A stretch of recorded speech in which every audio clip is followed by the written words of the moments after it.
അമൃതേ പാട്ട് പാടിയിട്ട് ഏത് പണിയ പാട്ടില്ല അമൃത? അത് സംഘഗാനായിരുന്നോ?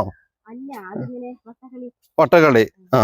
അത് ആരൊക്കെ കളിച്ച്? ആ കുട്ടികളൊക്കെ ഇവിടെ ഉണ്ടോ? വേറെ സ്ഥലത്താ? ആരാ പഠിപ്പിച്ചെന്നെ? രജീഷ് മാഷ്. മോക്ക് ആ പാട്ട് മുഴുവൻ പാടാൻ കിട്ടുമോ? കിട്ടും. അന്ന് ഞങ്ങൾ പോകുമ്പോ ആ പാട്ടൊന്ന് മുഴുവൻ പാടി തരണം കേട്ടോ. അപ്പൊ ഞങ്ങള് സമ്മാനം തരും.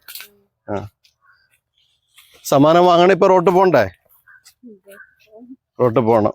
അപ്പൂസ് റോട്ട് പോയി സമ്മാനം മേടിച്ചു വരണേ. റോട്ട് പോകാൻ വെച്ചാൽ എവിടെ പോയാലും മോളെ കിട്ടുക?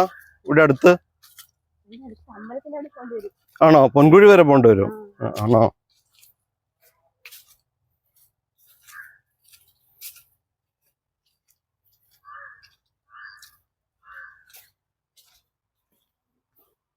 അവിടെ ഒരു കടയല്ലേ മോളെ ഉള്ളൂ? അവിടെ ഞങ്ങൾ നേരത്തെ പോയ പഴംപൊരി മാത്രമല്ല. കൊടുത്തിട്ട് വരാം.